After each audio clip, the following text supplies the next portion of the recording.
औज़ुबिल्लाहिमिनश्शैतानिर्रजीम बिस्मिल्लाहिर्रहमानिर्रहीम। कैसे हैं व्यूअर्स? उम्मीद है आप सब खैरियत से होंगे। आज जो हमारा टॉपिक है वो शुगर के मरीज़ों के मुतल्लिक़ है कि वो अफ्तारी में क्या चीज़ें इस्तेमाल करें। हमारे बहुत ही प्यारे दोस्त सैयद पीर सैयद उस्मान अली शाह, ये वीडियो आपके नाम है। आपने ग़ज़ा के मुतल्लिक़ पूछा था कि शाह जी हम ग़ज़ा में क्या चीज़ें इस्तेमाल करें जो शुगर को कंट्रोल रखें और हम रोज़ा भी आसानी से निभाएं। सहरी के मुतल्लिक़ वीडियो पहले हम नशर कर चुके हैं। आज की जो वीडियो है वो अफ्तारी के मुतल्लिक़ है कि शुगर के मरीज़ अफ्तारी में कैसी ग़ज़ाएँ इस्तेमाल करें।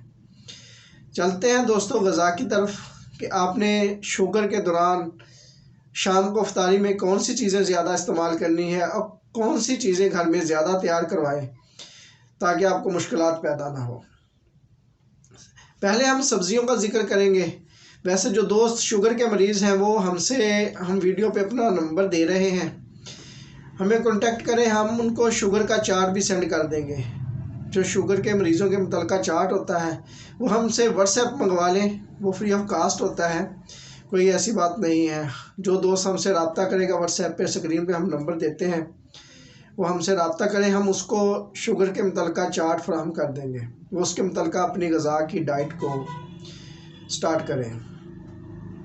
सब्ज़ियों में ज़्यादातर उनके लिए कद्दू का इस्तेमाल, करेले का इस्तेमाल बहुत ज़्यादा मुफीद है। वैसे तो करेले का जूस अगर फ्रेश बना के शुगर के मरीज़ को दिया जाए तो वो बहुत ज़्यादा मुफीद होता है, लेकिन सब्ज़ी के तौर पे आप करेले इस्तेमाल करें, कद्दू इस्तेमाल करें, फूल गोभी इस्तेमाल कर सकते हैं, फ़िश इस्तेमाल करें। फ़िश जो है वो वाइट मीट होता है, वो बहुत ज़्यादा बेहतर है।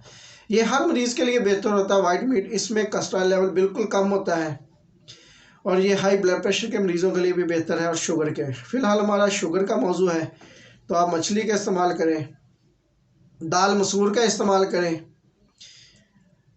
जौ का दलिया इस्तेमाल कर सकते हैं, गंदम का दलिया कम इस्तेमाल कर सकते हैं। बेसन से बनी अशिया जो है वो काफ़ी मकदार में इस्तेमाल की जा सकती हैं, बेसन का इस्तेमाल करें। काले चने शोरबे वाले इस्तेमाल करें।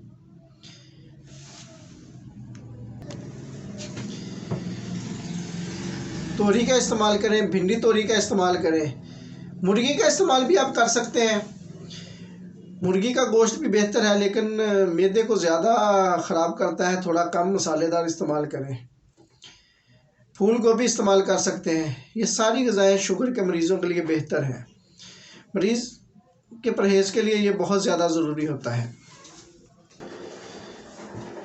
वीडियो रोकने के लिए थोड़ा सा माज़रत ख़्वाह हैं, मरीज़ चेक करने के लिए वीडियो बार बार रोकनी पड़ रही है मुझे।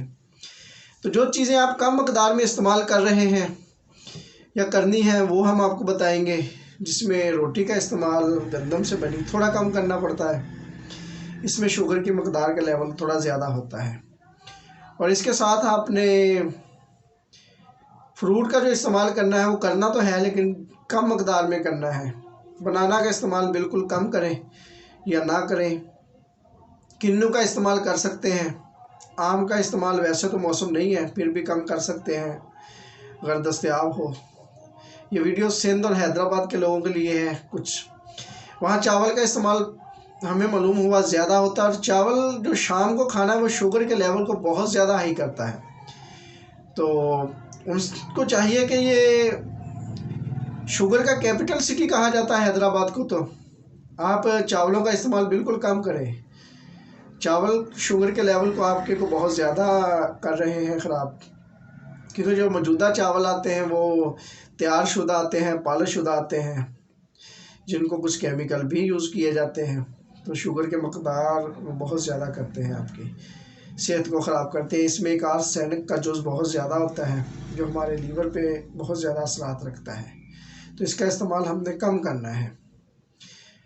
कोल्ड ड्रिंक वगैरह, पेस्ट्री, केक, बेकरी आइटम्स तो बिल्कुल मना है, वो आपने कम से कम इस्तेमाल करनी है। Brown bread with out sugar जो है वो आप इस्तेमाल कर सकते हैं, कुछ इलाकों में दस्तयाब है कुछ में नहीं है। आम जगह पे वो दस्तयाब नहीं होता तो कम मकदार में इस्तेमाल करना है। इसके अलावा गाजर का इस्तेमाल कम करना है। खीरे का इस्तेमाल बहुत ज़्यादा कर सकते हैं हम। सलाद का इस्तेमाल कर सकते हैं, सलाद वाली पत्ते वाली सब्जियों का इस्तेमाल, उसमें कैल्शियम की मकदार ज़्यादा होती है, जो शुगर के मरीज़ों की हड्डियाँ कमज़ोर होती हैं उनको वो बहुत ज़्यादा लेवल करती हैं, उनकी मकदार को बराबर करती हैं। अंडे का इस्तेमाल करें, बॉयल अंडे का इस्तेमाल, अगर कहीं से आपको गांव से अंडे मिले तो वो बहुत ज़्यादा अच्छे होते हैं। घरों में पाली जाने वाली मुर्गियों के अंडे का इस्तेमाल करें। मुर्गी का गोश्त भी अगर आपको घरेलू मुर्गियाँ दस्तयाब हों तो शुगर के मरीज़ों को चाहिए कि उस गोश्त का इस्तेमाल ज़्यादा करें, वो ज़्यादा फ़ायदेमंद है। नहीं तो मछली दस्तयाब होती है और उसका इस्तेमाल बहुत ज़्यादा मुफीद होता है आपके लिए। छोटी छोटी एहतियात करें, अल्लाह का शुक्र अदा करें, इफ्तारी करें और हमें दुआओं में याद रखें। मिलते हैं इंशाल्लाह एक और वीडियो में। अल्लाह निगहबान। अस्सलामु अलैकुम।